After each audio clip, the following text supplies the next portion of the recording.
नमस्कार, स्वागत है आप सभी का आपके ऑफिशियल यूट्यूब चैनल गुरुजी स्पेशल क्लासेस में। मैं हूं निमाई साना, आपके समक्ष उपस्थित हो साइकोलॉजी के टेस्ट सीरीज को लेकर। स्टूडेंट्स, आज की क्लास में हम सॉल्व करने वाले हैं टेस्ट सीरीज नंबर 16 को, जिसके अंतर्गत हम सॉल्व करेंगे कुछ मोस्ट इंपॉर्टेंट प्रश्न जो कहीं ना कहीं आपके बीएड और डीएलएड के प्रीवियस ईयर में पूछे गए हैं और आपके सुपर टेट में भी डायरेक्टली पूछे जा सकते हैं। तो चलिए शुरू करते हैं आज की क्लास और जानते हैं आज की क्लास का पहला क्वेश्चन। और इस टेस्ट सीरीज का 301 यानी 301वां क्वेश्चन आपके स्क्रीन पर है। क्वेश्चन नंबर 301 में आपसे पूछा गया स्टूडेंट्स कि शिक्षण सूत्र पथ प्रदर्शन करते हैं जिनमें सिद्धांत से व्यवहार में सहायता के लिए अपेक्षा की जाती है, यह कथन है। ऑप्शन ए कहता है रूसो का, ऑप्शन बी कहता है रेमंड का, ऑप्शन सी कहता है हर्बर्ट गूली का और ऑप्शन डी कहता है आर के शर्मा का। आपको बताने हैं कि ऐसे कौन से साइकोलॉजिस्ट हैं जिन्होंने कहा था कि शिक्षण सूत्र जो होते हैं वो पथ प्रदर्शन का कार्य करते हैं जिनमें सिद्धांत से व्यवहार में आपको सहायता मिलती है। तो ये कथन स्टूडेंट्स आपके हैं रेमंड साहब का, क्योंकि रेमंड साहब मानते हैं कि शिक्षण सूत्र बहुत ही ज़्यादा इंपॉर्टेंट है और शिक्षण सूत्र आपके पथ का प्रदर्शन करते हैं और जो सूत्र में जो आप नियम को पढ़ते हैं उससे आपको व्यवहार करने में हेल्प मिलते हैं, जिससे आपका जो शिक्षण प्रक्रिया है वो बहुत आसान हो जाता है या फिर सुलभ हो जाते हैं। तो इस कथन के बारे में बताने वाले आपके रेमंड साहब है, इसलिए इस क्वेश्चन का राइट ऑप्शन बनता है आपका रेमंड। उम्मीद करता हूं कि आप भी क्वेश्चन के राइट ऑप्शन तक इजीली पहुंच पाए होंगे। चलिए आगे बढ़ते हैं और देखते हैं नेक्स्ट प्रश्न आपसे क्या कहता है। तो नेक्स्ट प्रश्न क्वेश्चन नंबर 302 आपसे कहता है कि शिक्षा को त्रिमुखी प्रक्रिया माना गया है, इसकी केंद्र बिंदु संख्या होती है। ऑप्शन ए कहता है 4, ऑप्शन बी कहता है 5, ऑप्शन सी कहता है 3 और ऑप्शन डी कहता है 2। तो शिक्षा को त्रिमुखी प्रक्रिया, त्रिमुखी का मतलब होता है तीन मुखी। जैसे आपको पता है कि जो एजुकेशन सिस्टम है इसको ट्राइंगल माना गया है। एक होते हैं आपके शिक्षक, दूसरे होते हैं आपके बालक और तीसरे होते हैं पाठ्य पुस्तक। तो अगर शिक्षा को त्रिमुखी प्रक्रिया माना गया है तो उसमें केंद्र बिंदु में कितने आते हैं? तो केंद्र बिंदु आपकी है 1 2 3, तो इसलिए इस क्वेश्चन का राइट ऑप्शन हो जाएगा ऑप्शन नंबर सी, यानी केंद्र बिंदु की संख्या होती है 3।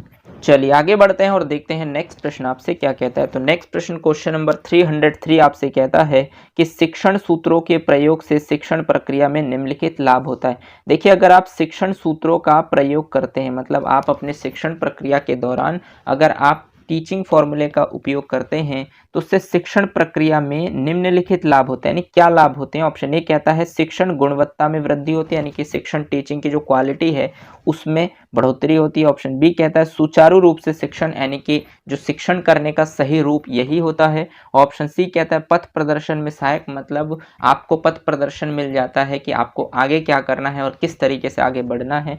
तो तीनों ही ऑप्शन बेस्ट है और ऑप्शन डी कहता है उपयुक्त सभी। तो इसका मतलब अगर आप देखेंगे तो इस क्वेश्चन का राइट ऑप्शन हो जाएगा आपका ऑप्शन नंबर डी, क्योंकि तीनों ही ऑप्शन आपके पॉजिटिव है तो इसलिए इस क्वेश्चन का राइट ऑप्शन हो जाएगा ऑप्शन नंबर डी।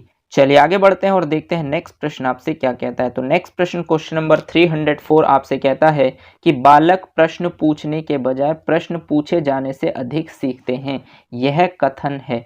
देखिए, बालक प्रश्न पूछने, यानी कि बालक जो है प्रश्न पूछने के बजाय, यानी कि प्रश्न पूछने के बजाय अगर आप बालकों से प्रश्न पूछेंगे तो उनसे वो अधिक सीखते हैं। मतलब अगर बालक आपसे प्रश्न पूछे और बालक से आप प्रश्न पूछे तो दोनों में क्या डिफरेंस होता है कि बालक के प्रश्न पूछने से बेहतर है कि आपके द्वारा प्रश्न पूछा जाए और फिर आप उसे चेकआउट करें अपनी कक्षा में और देखें कि किस बच्चे को कितना समझ आया है और उनसे रिलेटेड, क्योंकि आपको पता है कि जब बालक प्रश्न पूछता है तो सिर्फ एक ही प्रश्न, मतलब उसके माइंड में जो भी डाउट्स होता है वो आपसे पूछता है, बस वो वहीं पर क्लियर हो जाता है। लेकिन अगर आप बच्चे से टॉपिक से रिलेटेड क्वेश्चन पूछते हैं तो उससे बच्चा सोच विचार करता है, और एक बच्चा नहीं करता तब सोच विचार, पूरी कक्षा के जितने भी बच्चे होते हैं सभी सोचते हैं, चाहे कितना ही सोच पाए, और उसके माध्यम से जब आप उस पॉइंट्स को बताते हैं तो उसके साथ और भी 4 पॉइंट्स एक्स्ट्रा बताते हैं, तो उससे कहीं ना कहीं बच्चे को नॉलेज मिलती है। स्टूडेंट्स, यही तरीका होता है, इसलिए मैं भी जब आपको किसी भी टॉपिक को, चाहे आपको साइंस पढ़ाऊँ या साइकोलॉजी पढ़ाऊँ,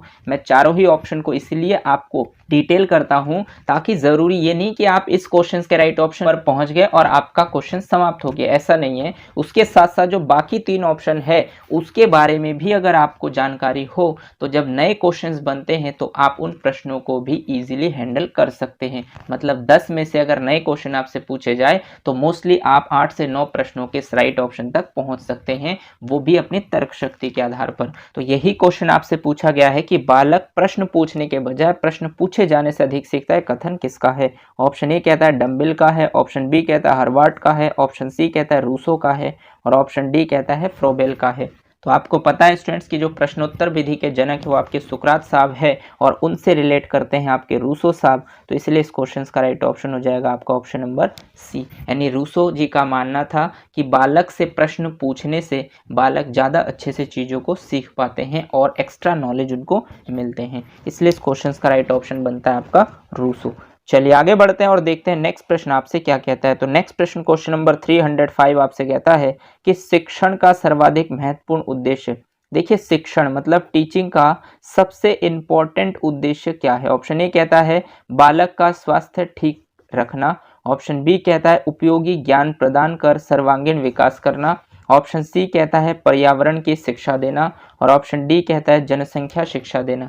देखिए शिक्षण का जो सबसे महत्वपूर्ण उद्देश्य है वो यही है आपका ऑप्शन नंबर बी कि उपयोगी ज्ञान प्रदान कर सर्वांगीण विकास करना। यानी कि जो बच्चे के लिए उपयोगी है, जिस चीज़ की बच्चे में उपयोगिता है, नीड है, उसको जिस चीज़ की रिक्वायरमेंट है, आप उनसे रिलेटेड ज्ञान प्रदान करें जिससे बच्चे का सर्वांगीण विकास हो, यानी कि ओवरऑल डेवलपमेंट हो। तो आपको पता है बेस्ट ऑप्शन इसका बी है, इसलिए इस क्वेश्चन का राइट ऑप्शन हो जाएगा आपका ऑप्शन नंबर बी। चलिए आगे बढ़ते हैं और देखते हैं नेक्स्ट प्रश्न आपसे क्या कहता है। तो नेक्स्ट प्रश्न क्वेश्चन नंबर 306 आपसे कहता है कि शिक्षण पुनर्वलन की आवश्यकता का क्रम है, यह कथन किसका? देखिए शिक्षण पुनर्वलन यानी कि जो टीचिंग रेनफोर्समेंट है इसकी आवश्यकता का क्रम है, यानी कि किसी चीज़ की आवश्यकता का क्रम जो है वो शिक्षण पुनर्वलन। अगर आप टीचिंग करते हैं तो आपको बीच बीच में बच्चों को पुनर्वलन देना चाहिए, मतलब रेनफोर्समेंट देने चाहिए। रेनफोर्समेंट किस तरीके से? अगर बच्चा गलत कर रहा है तो उसके लिए भी उसको पुनर्वलन मिलना चाहिए और अगर अच्छा कर रहा है तो उसके लिए भी उसे अप्रिशिएट यानी पुनर्वलन पॉजिटिव मिलना चाहिए। इससे क्या होता है कि बच्चों का मनोबल बढ़ता है और वो उस कार्य को और ज़्यादा बेहतर तरीके से करने का प्रयास करता है। तो ये कथन किसका है? ऑप्शन ए कहता है बी एफ स्किनर का, ऑप्शन बी कहता है रायबर्न का, ऑप्शन सी कहता है क्लार्क का और ऑप्शन डी कहता है रस्क का। तो स्टूडेंट्स पुनर्वलन के बारे में जो सबसे सर्वाधिक बातें जो है वो बी एफ स्किनर साहब ने की है। इनकी थ्योरी में भी आपने पढ़ा होगा, जो आपके सीडीपी सेक्शंस के अंतर्गत आते हैं अधिगम के सिद्धांत, उसके अंतर्गत मैंने बी एफ स्किनर की थ्योरी को पढ़ाया है। उसमें आपको बताया कि इन्होंने पुनर्वलन पर सबसे ज़्यादा जोर दिया था। तो इसलिए इस क्वेश्चन का राइट ऑप्शन हो जाता है आपका ऑप्शन नंबर ए। चलिए आगे बढ़ते हैं और देखते हैं नेक्स्ट प्रश्न आपसे क्या कहता है। तो नेक्स्ट प्रश्न क्वेश्चन नंबर 307 आपसे कहता है कि कक्षा शिक्षण अच्छा होता है जब कक्षा के सभी छात्र, यानी कि कक्षा शिक्षण जो क्लास टीचिंग है वो अच्छा होता है, यानी कि गुड होता है जब कक्षा के सभी छात्र कैसे हो? सभी छात्र शांत बैठे हों, या ऑप्शन बी कहता है प्रश्न पूछने व उत्तर देने में तत्पर हो, ऑप्शन सी कहता है अध्यापक पर ध्यान दे और ऑप्शन डी कहते हैं गणवेश में हो। मतलब कहने का स्टूडेंट्स ये है कि जब मान लीजिए कि आप कक्षा में टीचिंग करते हैं तो कौन सी कक्षा टीचिंग को हम अच्छा कहेंगे? जब कक्षा के सभी छात्र शांत बैठे होंगे तो बिल्कुल भी नहीं कहेंगे, और अध्यापक पर ध्यान देंगे तो ये भी ज़रूरी नहीं है, और गणवेश में हो ये भी ज़रूरी नहीं है, क्योंकि बेस्ट ऑप्शन इसका है बी प्रश्न पूछने एवं उत्तर देने में तत्पर हो। मतलब जब कक्षा में टीचर बेहतर तरीके से कॉन्सेप्ट को क्लियर करते हैं तो बच्चों के अंदर जिज्ञासा बढ़ते हैं, वो प्रश्न पूछने और उत्तर देने में तैयार रहते हैं, मतलब तत्पर रहते हैं। तो यही कक्षा जो है सबसे बेहतर कक्षा माने जाएंगे कक्षा शिक्षण के दौरान। तो इसलिए इस क्वेश्चन का राइट ऑप्शन बनता है आपका ऑप्शन नंबर बी। चलिए आगे बढ़ते हैं और देखते हैं नेक्स्ट प्रश्न आपसे क्या कहता है। तो नेक्स्ट प्रश्न क्वेश्चन नंबर 308 आपसे कहता है कि शिक्षा को सीखने में संगठन के रूप में सर्वोत्तम प्रकार से परिभाषित किया जा सकता है। यह परिभाषा देखिए, शिक्षा को सीखने में संगठन के रूप में, यानी कि जो शिक्षा है उसको सीखने में संगठन के रूप में यानी ग्रुप के रूप में सर्वोत्तम प्रकार से यानी बेस्ट तरीके से परिभाषित किया जा सकता है। यह परिभाषा किसके हैं? रायबर्न साहब के हैं, या रस्क साहब के हैं, या मन के हैं, या फिर मर्सेल के हैं? तो स्टूडेंट्स ये जो परिभाषा आपके रायबर्न साहब के हैं, इसलिए इस क्वेश्चन का राइट ऑप्शन हो जाएगा आपका ऑप्शन नंबर ए, क्योंकि शिक्षा के क्षेत्र में उन्होंने संगठन को सबसे बेहतर माना है और उनका मानना है कि शिक्षा को सीखने में संगठन के रूप में सर्वोत्तम प्रकार से परिभाषित किया जा सकता है। तो इसलिए इस क्वेश्चन का राइट ऑप्शन बनता है आपका ऑप्शन नंबर ए। चलिए आगे बढ़ते हैं और देखते हैं नेक्स्ट प्रश्न आपसे क्या कहता है। तो नेक्स्ट प्रश्न क्वेश्चन नंबर 309 आपसे कहता है कि शिक्षण की गति आधारित होनी चाहिए। देखिए शिक्षण की गति यानी कि जो टीचिंग की गति है वो आधारित होनी चाहिए। कैसे आधारित होनी चाहिए यानी किस प्रकार के बेस्ड होने चाहिए। ऑप्शन ए कहता है छात्रों के सीखने की गति पर, ऑप्शन बी कहता है परीक्षा तिथियों पर, ऑप्शन सी कहता है कालांश पर और ऑप्शन डी कहता है अध्यापक कार्य पर। देखिए शिक्षण की मतलब टीचिंग की जो स्पीड है वो किस तरीके की होनी चाहिए ये आपसे पूछा गया है। अगर आप देखेंगे ऑप्शन बी कहता है परीक्षा तिथियों पर, तो परीक्षा मतलब एग्जाम डेट आएंगे तो आपकी स्पीड बढ़ जाएगी और एग्जाम निकल जाएंगे तो आपकी स्पीड घट जाएगी, ऐसा बिल्कुल नहीं होना चाहिए। कालांश पर मतलब जिस तरीके की चीज़ें दिए हुए हैं उसके आधार पर आप चलेंगे तो ये भी सही नहीं है। अध्यापक कार्य पर मतलब अध्यापक जिस तरीके से कार्य करते हैं उस पर, इन सब चीज़ों से बेहतर है स्टूडेंट्स छात्रों के सीखने की गति पर। मतलब आपका ध्येय होना चाहिए स्टूडेंट्स कि बच्चे सीखे।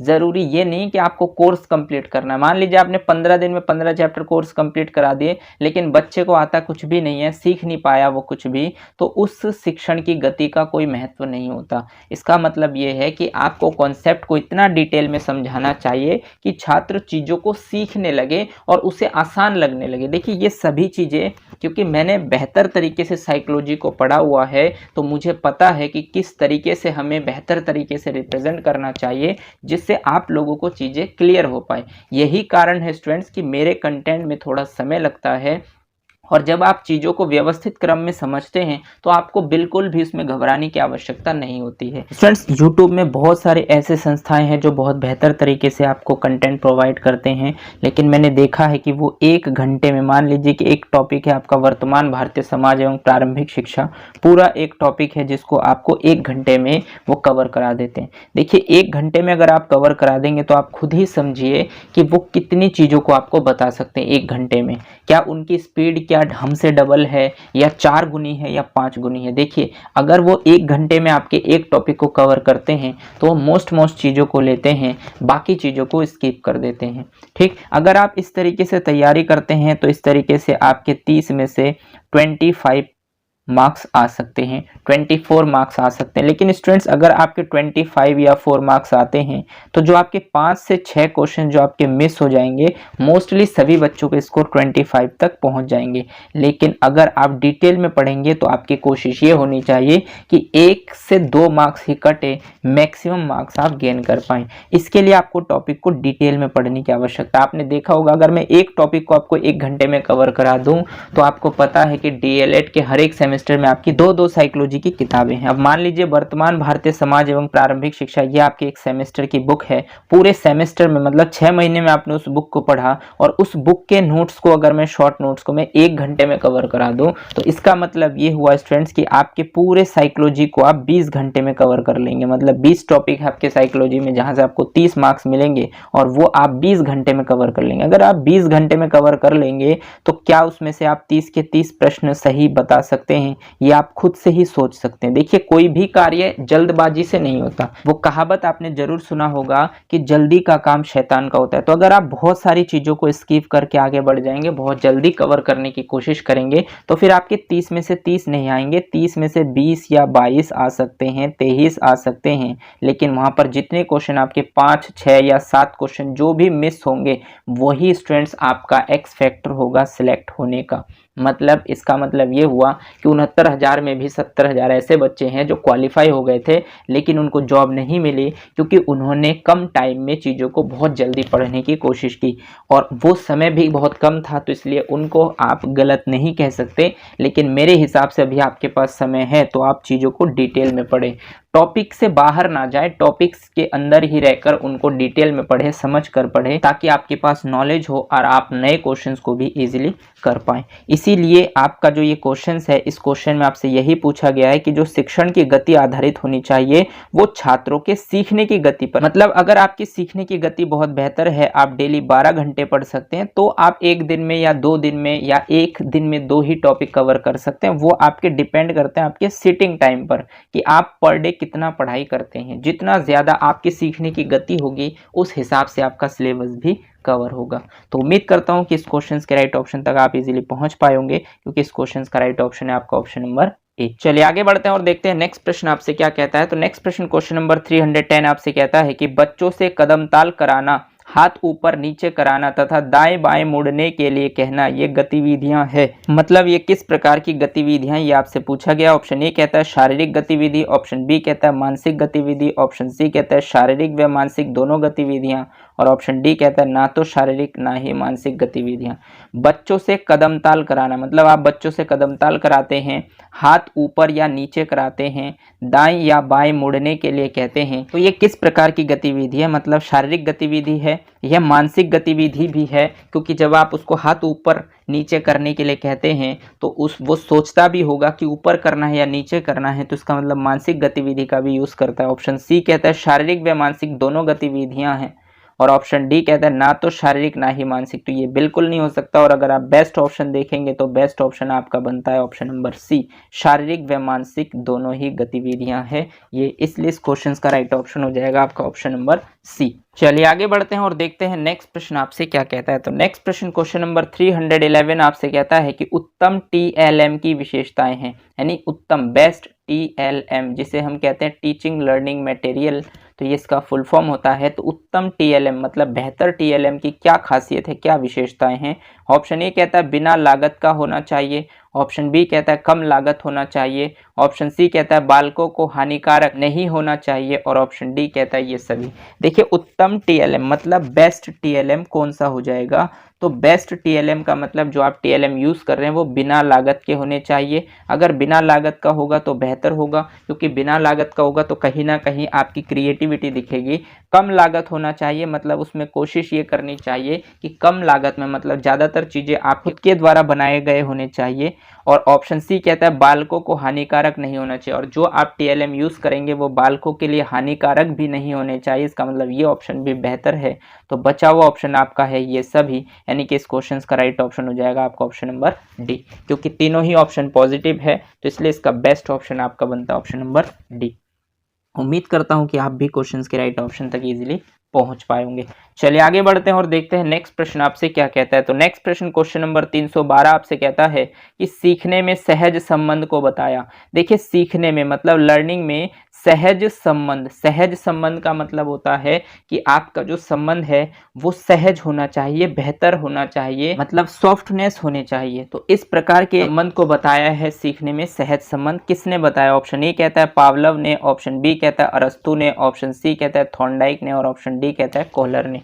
तो आपको बताना है कि सीखने में सहज संबंध के बारे में बताने वाले वो कौन से विद्वान थे। तो वो थे स्टूडेंट्स आपके पावलव साहब, जिन्होंने सीखने में सहज संबंध को बहुत ज़्यादा महत्वपूर्ण बताया है। क्योंकि जब तक आपके सीखने में मतलब जब तक उद्दीपक और अनुक्रिया के मध्य संबंध बेहतर नहीं होगा तब तक आप चीज़ों को नहीं सीख पाएंगे। तो इसके बारे में बताने वाले पावलव साहब थे, इसलिए इस क्वेश्चन का राइट ऑप्शन बनता है आपका ऑप्शन नंबर ए। चलिए आगे बढ़ते हैं और देखते हैं नेक्स्ट प्रश्न आपसे क्या कहता है। तो नेक्स्ट प्रश्न आपसे कहता है स्टूडेंट्स क्वेश्चन नंबर 313 में कि वर्तमान शिक्षा का केंद्र बिंदु है। देखिए वर्तमान समय में जो शिक्षा है इसका केंद्र बिंदु यानी कि मेन सेंटर में कौन है। ऑप्शन ए कहता है अध्यापक है, ऑप्शन बी कहता है विद्यालय है, ऑप्शन सी कहता है प्रशासन है, और ऑप्शन डी कहता है बालक है।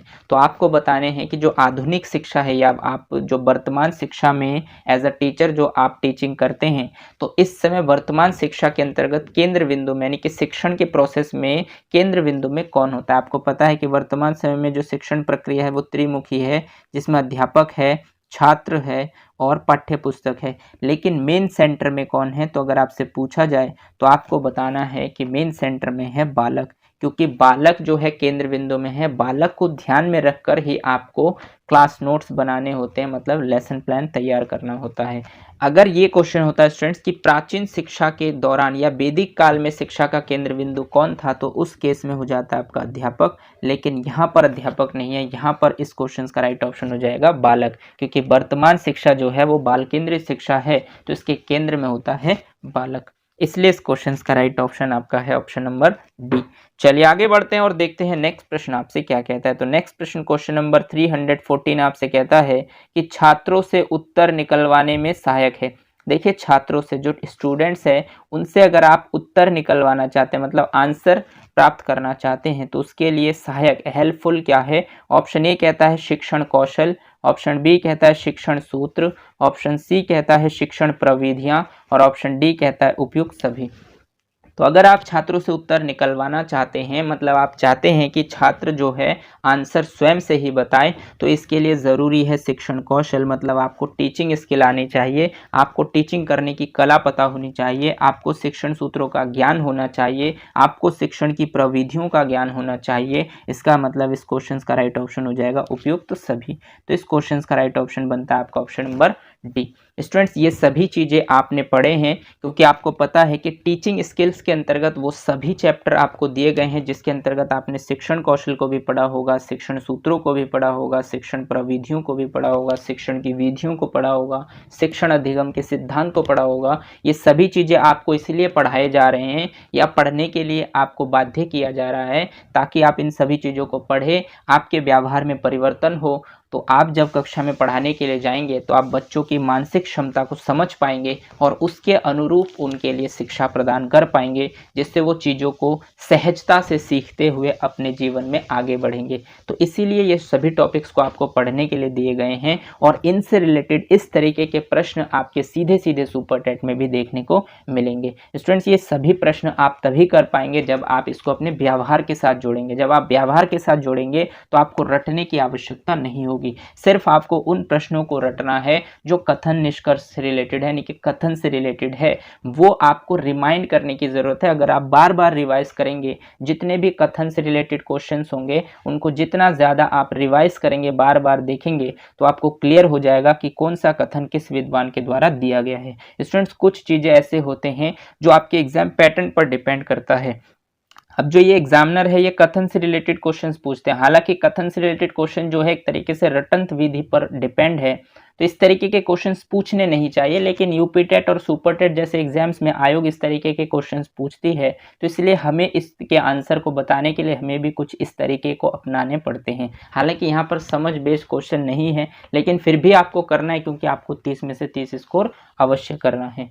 तो उम्मीद करता हूँ कि आप मेरी बातों को समझ पा रहे हैं और इन सभी प्रश्नों के राइट ऑप्शन तक इजीली पहुंच पा रहे होंगे। चलिए आगे बढ़ते हैं और देखते हैं नेक्स्ट प्रश्न आपसे क्या कहता है। तो नेक्स्ट प्रश्न क्वेश्चन नंबर 315 आपसे कहता है कि बुनियादी अथवा बेसिक शिक्षा के जनक का नाम है। देखिए, बुनियादी शिक्षा के जनक का नाम अथवा बेसिक शिक्षा के जनक का नाम आपसे पूछा गया है। बहुत ही इंपॉर्टेंट प्रश्न है और फैक्चुअल प्रश्न के अंतर्गत आते हैं। इस तरीके के प्रश्न आपके डीएलएड बीएड में देखने को मिलते हैं, सीधे सीधे आपको यूपी टेट में भी देखने को मिलते हैं और सुपर टेट में भी देखने को मिलेंगे। ऑप्शन ए कहता है महात्मा गांधी, ऑप्शन बी कहता है पंडित जवाहरलाल नेहरू, ऑप्शन सी कहता है सरदार पटेल और ऑप्शन डी कहता है बिपिन चंद्र पाल। तो आपको पता है शिक्षा के बारे में जो सबसे ज़्यादा बताने वाले वो महात्मा गांधी जी है और ये बेसिक शिक्षा के जनक भी है, जिसको हम बुनियादी शिक्षा के जनक भी मानते हैं। तो इसलिए इस क्वेश्चन का राइट ऑप्शन बनता है आपका ऑप्शन नंबर ए।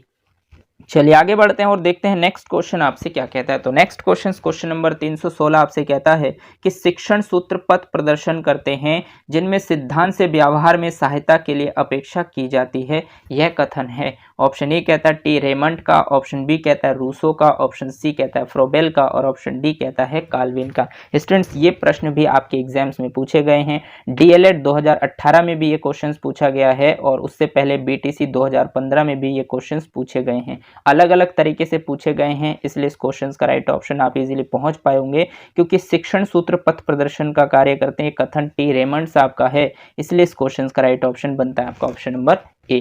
उम्मीद करता हूं कि आप भी क्वेश्चंस के राइट ऑप्शन तक इजीली पहुंच पाएंगे क्योंकि इस टेस्ट सीरीज का पहला क्वेश्चन भी यही था, लेकिन दोनों के पूछने के तरीके और ऑप्शन अलग अलग है, इसलिए मैंने दोनों ही क्वेश्चंस को इंक्लूड किए हैं ताकि कभी कभी ऐसा हो सकता है कि आपको ऑप्शन चेंज करके भी सेम क्वेश्चंस रिपीट किया जाए जो आपके प्रीवियस ईयर में आए हुए हैं। उम्मीद करता हूँ कि आप मेरी बातों को समझ पा रहे हैं। चलिए आगे बढ़ते हैं और देखते हैं नेक्स्ट प्रश्न आपसे क्या कहता है। तो नेक्स्ट प्रश्न क्वेश्चन नंबर 317 आपसे कहता है कि शिक्षा के अधिकार के अंतर्गत निःशुल्क शिक्षा का प्रावधान निम्नांकित हेतु है, यानी कि जो शिक्षा का अधिकार है, यानी राइट टू एजुकेशन एक्ट है, इसके अंतर्गत निःशुल्क शिक्षा का प्रावधान किस लिए किया गया है। ऑप्शन ए कहता है 6 से 14 वर्ष तक के बच्चों हेतु, ऑप्शन बी कहता है 9 से 12 वर्ष तक के बच्चों हेतु, ऑप्शन सी कहता है 13 से 19 वर्ष तक के बच्चे हेतु और ऑप्शन डी कहता है 18 से 21 वर्ष तक के बच्चे हेतु। यानी राइट टू एजुकेशन एक्ट को आप बहुत अच्छे से पढ़ कर आए होंगे, आपने यूपीटेट सीटेट में इसको बेहतर ढंग से पढ़ा होगा। तो राइट टू एजुकेशन एक्ट 2009 जिसका शुभारंभ किया गया 1 अप्रैल 2010 को, और 1 अप्रैल 2010 को ये क्वेश्चन पूछा जा चुका है कई बार। तो 1 अप्रैल 2010 को जो आपका राइट टू एजुकेशन एक्ट पारित हुआ, इसमें 6 से 14 वर्ष तक के बच्चों को भारत में निःशुल्क एवं अनिवार्य शिक्षा देने का प्रावधान किया गया है। इसलिए इस क्वेश्चन का राइट ऑप्शन बनता है आपका ऑप्शन नंबर ए। उम्मीद करता हूं कि आप ही क्वेश्चंस के राइट ऑप्शन तक इजीली पहुंच पाए होंगे। चलिए आगे बढ़ते हैं और देखते हैं नेक्स्ट प्रश्न आपसे क्या कहता है। तो नेक्स्ट प्रश्न आपसे कहता है स्टूडेंट्स क्वेश्चन नंबर 318 कि किसी देश की आधारशिला होती है उस देश की, मतलब किसी देश की जो आधारशिला है यानी कि बेस है वो उस देश की क्या होती है। ऑप्शन ए कहता है प्राथमिक शिक्षा, ऑप्शन बी कहता है माध्यमिक शिक्षा, ऑप्शन सी कहता है उच्च शिक्षा और ऑप्शन डी कहता है व्यावसायिक शिक्षा। तो स्टूडेंट्स एजुकेशन जो बेस होता है वो सबसे पहले आप जो एजुकेशन प्राप्त करते हो प्राथमिक शिक्षा, और ये जो प्राथमिक शिक्षा है यही किसी देश की सबसे आधारशिला होती है, यानी कि इसका प्रारंभिक स्तंभ होता है। तो इसलिए इस क्वेश्चन का राइट ऑप्शन हो जाएगा आपका ऑप्शन नंबर ए। उम्मीद करता हूं कि आप भी इन प्रश्नों के राइट ऑप्शन तक इजीली पहुंच पा रहे हैं और समझ पा रहे हैं कि किस तरीके के प्रश्न आपके सुपर टेट के एग्जाम्स में पूछे जा सकते हैं। चलिए आगे बढ़ते हैं और देखते हैं नेक्स्ट प्रश्न आपसे क्या कहता है। तो नेक्स्ट प्रश्न क्वेश्चन नंबर 319 आपसे कहता है कि विश्लेषण से संश्लेषण सूत्र का प्रभावी प्रयोग निम्नांकित विषयों में किया जाता है। देखिए विश्लेषण से संश्लेषण मतलब आप सबसे पहले विश्लेषण करते हैं और उसके बाद संश्लेषण, यानी कि उन विश्लेषण के अंतर्गत जो भी आपको पॉइंट्स मिलते हैं उनको आप इकट्ठा करते हैं। तो इस सूत्र का प्रभावी प्रयोग आप कौन से विषय के लिए करते हैं। ऑप्शन ए कहता है इतिहास विषय में, ऑप्शन बी कहता है संगीत में, ऑप्शन सी कहता है भूगोल में और ऑप्शन डी कहता है संस्कृत में। आपको बताने हैं कि विश्लेषण से संश्लेषण सूत्र का जो आप प्रभावी प्रयोग करते हैं वो किस विषय के लिए करते हैं। तो स्टूडेंट्स अगर आप देखेंगे तो हम करते हैं इतिहास विषय के लिए। क्यों करते हैं, मान लीजिए आप इतिहास को पढ़ते हैं तो उसमें बहुत सारा थ्योरी सेक्शन होता है और उन सभी थ्योरी सेक्शंस को आप पढ़ते हैं और उसमें से एक एक फैक्चुअल पॉइंट को आप छांटते हैं, कभी उसके सन को छांटते हैं, कहाँ पर किया गया था युद्ध, इस तरीके के फैक्चुअल पॉइंट्स को आप छांटते हैं और फिर उन पॉइंट्स, बहुत सारे पॉइंट जो टॉपिक से रिलेटेड है उनको आप इकट्ठा करते हैं, मतलब आप एक शॉर्ट नोट्स बनाते हैं। तो इस प्रकार के जो विश्लेषण से संश्लेषण सूत्र का प्रयोग करते हैं वो आप करते हैं इतिहास विषय में। इसलिए इस क्वेश्चन का राइट ऑप्शन बनता है आपका ऑप्शन नंबर ए। उम्मीद करता हूं कि आप मेरी बातों को समझ पा रहे हैं और इस प्रश्न के राइट ऑप्शन तक भी इजीली पहुंच पाए होंगे। चलिए आगे बढ़ते हैं और देखते हैं नेक्स्ट प्रश्न, और इस टेस्ट सीरीज का लास्ट प्रश्न आपकी स्क्रीन पर है स्टूडेंट्स। क्वेश्चन नंबर 320 में आपसे पूछा गया है कि छात्रों का पूर्व ज्ञान जानने में कौन सा कौशल सहायक है। देखिए अगर आप छात्रों का पूर्व ज्ञान यानी कि पहले के ज्ञान को जानना चाहते हैं तो इसके लिए कौन सा कौशल सहायक है, मतलब हेल्पफुल है, ये आपसे पूछा गया। ऑप्शन ए कहता है प्रस्तावना कौशल, ऑप्शन बी कहता है उद्दीपन परिवर्तन कौशल, ऑप्शन सी कहता है पुनर्वलन कौशल और ऑप्शन डी कहता है व्याख्या कौशल। मतलब अगर आप छात्रों के पूर्व ज्ञान को जानना चाहते हैं तो उसके लिए आप कौन से कौशल आपके लिए हेल्पफुल है। तो स्टूडेंट जब भी आप लेसन प्लान तैयार करके, मतलब किसी भी टॉपिक को पढ़ाने के लिए जब आप लेसन प्लान तैयार करते हैं और उस टॉपिक को पढ़ाने के लिए जब आप सबसे पहली बार कक्षा में जाते हैं तो उस दौरान सबसे पहले आप उस टॉपिक से रिलेटेड पूर्व ज्ञान की जानकारी लेते हैं कि बच्चे को कितना इसके बारे में जानकारी है, इसके बारे में पहले जानते हैं और फिर उनके जानकारी से रिलेट करते हुए नवीन ज्ञानों को स्थापित करेंगे। तो इस तरीके की जो सोच है स्टूडेंट्स वो आप करते हैं तो उस कौशल को हम कहते हैं प्रस्तावना कौशल, क्योंकि सबसे पहले आप प्रस्तावना कौशल ही अपने टीचिंग लर्निंग प्रोसेस के दौरान करते हैं। इसलिए इस क्वेश्चन का राइट ऑप्शन बनता है आपका ऑप्शन नंबर ए। तो इस तरीके के प्रश्न आपके स्टूडेंट सुपर टेट एग्जाम्स में सीधे सीधे देखने को मिलेंगे और अगर आप इस तरीके के प्रश्नों को सॉल्व करना चाहते हैं तो इसके लिए आपको सबसे पहले कंटेंट को बहुत अच्छे से कवर करना चाहिए और उसके बाद उसको बार बार आपको रिवाइज करना है। अगर आप इस तरीके से अभ्यास करते हैं तो आप नए क्वेश्चंस को सॉल्व करने की एबिलिटी भी डेवलप कर लेंगे। अगर नया क्वेश्चंस भी एग्जाम में 5 या 7 क्वेश्चन नए भी बन के आते हैं तो भी आप उन प्रश्नों को ईजिली कर सकते हैं और जो बाकी 25 क्वेश्चंस आपके डीएलएड या बीएड के प्रीवियस ईयर से उठाए जाएंगे उन प्रश्नों को भी आप इजीली क्लियर कर सकते हैं। तो इसके लिए स्टूडेंट्स अगर आप 30 में से 30 स्कोर करना चाहते हैं तो इसके लिए आपको हर तरीके से कंटेंट को कवर करना होगा। बस ये है कि आपको सिलेबस से बाहर नहीं जाना है, सिलेबस में रहकर ही आपको टॉपिक्स को अच्छे से कवर करने और बार बार चीज़ों को रिवाइज करने। उम्मीद करता हूँ कि यहाँ तक जितने भी प्रश्न हमने सॉल्व किए हैं उन सभी प्रश्नों के राइट ऑप्शन तक आप इजीली पहुँच पाए होंगे। अपना स्कोर कितना है ये कमेंट सेक्शन में ज़रूर बताएं और क्वेश्चनों का लेवल कैसा लगा ये भी ज़रूर बताएं। मिलते हैं नेक्स्ट क्लास में नेक्स्ट टेस्ट सीरीज़ के साथ। आज के लिए बस इतना ही। अगर आपको ये क्लास अच्छी लगी हो तो इसे लाइक कीजिए, अपने दोस्तों के साथ शेयर कीजिए और अगर आपने चैनल को सब्सक्राइब नहीं किया है तो चैनल को सब्सक्राइब कर लीजिए, बेल आइकन को भी प्रेस कर दीजिए ताकि इसी तरीके के बेनिफिशियल वीडियो जब भी मैं आपके लिए बनाऊँ तो आपको टाइम टू टाइम नोटिफिकेशन मिलते रहें। धन्यवाद। जय हिंद।